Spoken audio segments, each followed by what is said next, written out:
Nap I hospital Miraj संचलित विवेकानंद नेत्रालय आणि retina centre मध्ये आजपर्यंत 15,000च्या वर डोळ्यांची ऑपरेशन्स, विना टाका विना इंजेक्शन मोतीबिंदू शस्त्रक्रिया, डोळे तपासणी, चष्मा, तिरळेपणा आणि डोळ्यांच्या सर्व आजारांवर उपचार, डायबेटिक आणि उच्च रक्तदाब असलेल्या रुग्णांवरही डोळ्यांचे उपचार। आजच संपर्क करा विवेकानंद नेत्रालय आणि रेटिना सेंटर, प्रहार कार्यालयाच्या शेजारी, सनराइज टॉवर, श्रीधर नाईक चौक, मुंबई गोवा हायवेवर, कणकवली। भालचंद्र महाराज संस्था चालकांच्या विरोधातलं उपोषण बेकायदेशीर असल्याचं मत संचालक निवृत्ती धडाम यांनी व्यक्त केलं आहे। आज परमहंस भालचंद्र महाराज संस्थान संचालक मंडळाच्या विरोधात स्वतःला बाबांचे भक्तगण म्हणणाऱ्या काही मंडळींनी उपोषण सुरू केलेले आहे ते पूर्णतः बेकायदेशीर आहे। मुळात एखाद्या नोंदणीकृत धार्मिक संस्थेच्या पूर्व परवानगीशिवाय उपोषण करणे चुकीचेच आहे। एखादी नोंदणीकृत संस्था ही संस्था ही संचालक मंडळाच्या मनाप्रमाणे चालत नसते, तर ती संस्थेतील घटनेतील उपविधीनुसार संचालक मंडळाने ती चालवायची असते। संस्थेची घटना तयार करणे किंवा दुरुस्त करणे हे संचालक मंडळाच्या अधिकार कक्षेत येत नाही। त्यामुळे संस्थेच्या संचालकांची कार्यकारी मंडळाची मनमानी वगैरे म्हणणे हे पूर्णतः चुकीचे आहे।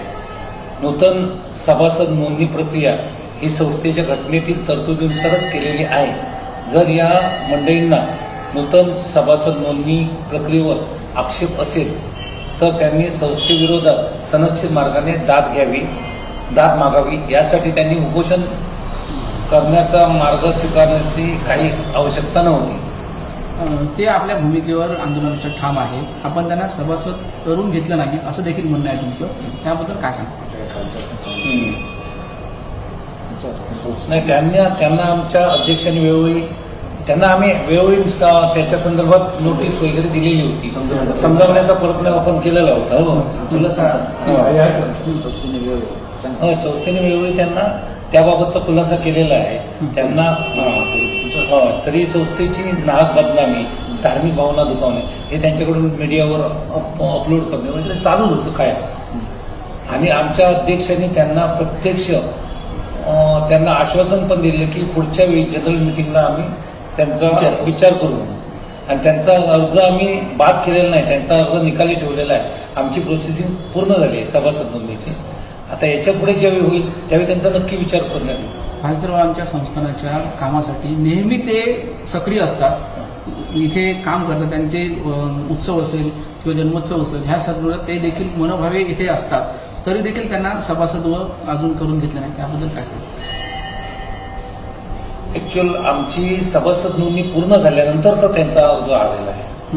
त्याच्यामुळे त्यांचा विचार त्यांना आम्ही त्या बाबतीत तसं लेटर दिलंय की बाबा सभासद नोंदणी पूर्ण झाली आणि त्यांच्याबरोबर सभासद त्यांनी ज्यावेळी केली त्यावेळी त्यांच्याबरोबर आम्ही विचार करायला गेलो त्यावेळी आणि जवळजवळ त्यांचा अर्ज आल्याचे माहीत पडल्यावर आणि हजारो अर्ज आमच्याकडे आले, मागणीच सगळ्यांची आली। मग आता सगळ्यांना कुठे हे करत राहणार म्हणून त्यावेळी आम्ही ती प्रक्रिया थांबवली।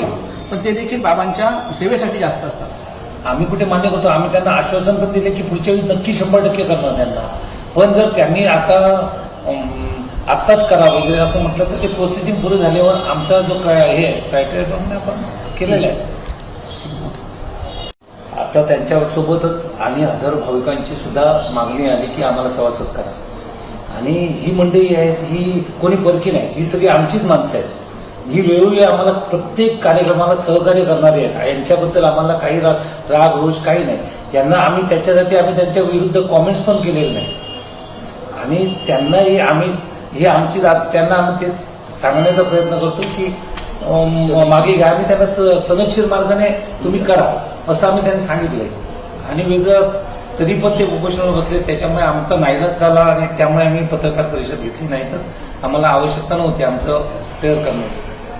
कोकणातल्या ताज्या घडामोडी आणि लाईव्ह अपडेट्ससाठी फॉलो करा कोकणचं नंबर 1 महा चॅनल कोकण 7 लाईव्हचं फेसबुक पेज।